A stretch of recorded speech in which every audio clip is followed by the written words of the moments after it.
ஒரு குடும்பத்துல ஒரு பொண்ணு குழந்தை பிறகுது. பொண்ணு பிறந்தா எப்பயுமே குடும்பத்துல ஒரு பிரச்சனை தான் இருக்கும். அவர் போவாரு, ஏன்னா வேலை செய்வாரு, ஏன்னா போய் ஒயின் ஷாப்பு தான் போயிருதா, எல்லாமே ஒயின் ஷாப்புன்னு அதிலே ஒய்ஞ்சிட்டு போறா.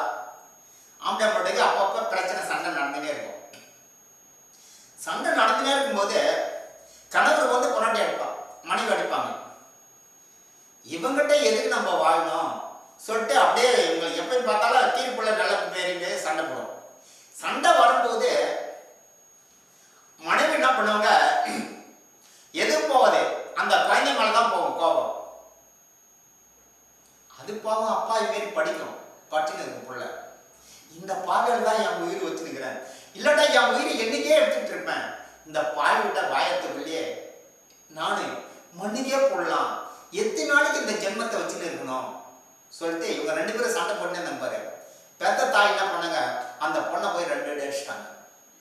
என்னை எதுக்கு மாட்டேங்கிற, நான் கம்பனா படிச்சுன்னுக்கிறேன், என்னை எதுக்கு வந்துக்கிற, உன்னால் தானே நீ பிறக்கலன்னா எனக்கு இந்த துன்பமே இருக்காது, இந்த பாய்கிட்ட நான் என்னைக்கே கூப்பிட்டுருப்பேன், நான் செத்தனா நீ அனாதையா கூடிவே, இந்த பாய் உன்னை வச்சது காப்பாற்ற மாட்டானே, அதால தான் நான் ஒரு நாளைக்கா 2 நாளைக்கா பார்க்கறது, டெய்லி குடிச்சிட்டு வந்து ஒரே அமக்கலம் பண்றானே சொல்லிட்டு இவங்களுக்குள்ள சண்டை போடுச்சு.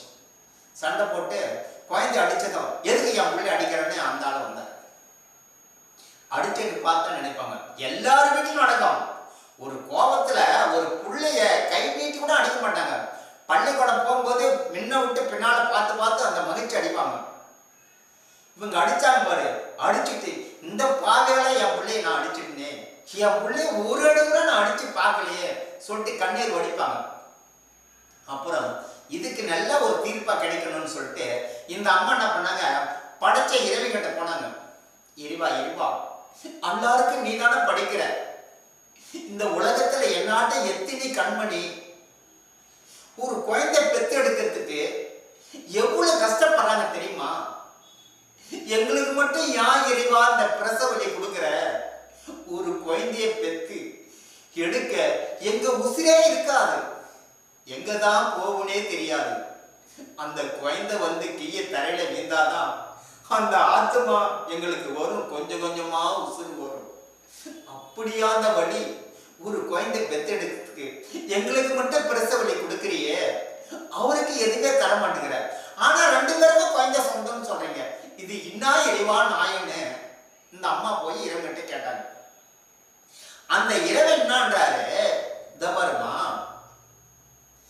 உன்னையும் உன் குழந்தையும் காலமத்து கஞ்சி ஊத்துறதுக்கு ஊர் விட்டு ஊரை ஓடி சம்பாரிச்சு எடுத்துட்டு வந்து உங்களை காப்பாத்துறதுக்கு பண வழியும் உடம்பு வழியும் கொடுத்துக்கிறேன், ஆனா அந்த வழியை உங்களுக்கு கொடுத்தா நீங்க தாங்க மாட்டீங்க, பிரசவ வலி 1 நாள் 2 நாள் தான், பிரசவ வலி 1 நாள் தான், அதுக்குள்ள முடிஞ்சிருது, அவனுக்கு காலமத்துக்கு நான் வழி கொடுத்துக்கிறேம்மா, உடம்பு வலியும் பண வலியும் உங்களுக்கு கொடுத்துக்கிறேன், அந்த வழி உங்களுக்கு கொடுத்தா நீங்க தாங்க மாட்டீங்கம்மா, அதால் தாம்மா உனக்கு பிரசவ வலி கொடுத்துக்கிட்டு அவனுக்கு பண வலியும் உடம்பு வலியும் கொடுத்துக்கிறேம்மா. நாங்க சரி ஐயா பரவாயில்ல. மாணவர் செல்வங்களே, இந்த நம்முடைய இந்தியா தொகை இன்னைக்கு 138 கோடி, தமிழ்நாட்டு மக்கள் 8 கோடி, தமிழ்நாட்டு மக்கள் ஓட்டு போடுற மக்கள் 6,27,00,000, ஓட்டு இல்லாத மக்கள் 1,73,00,000.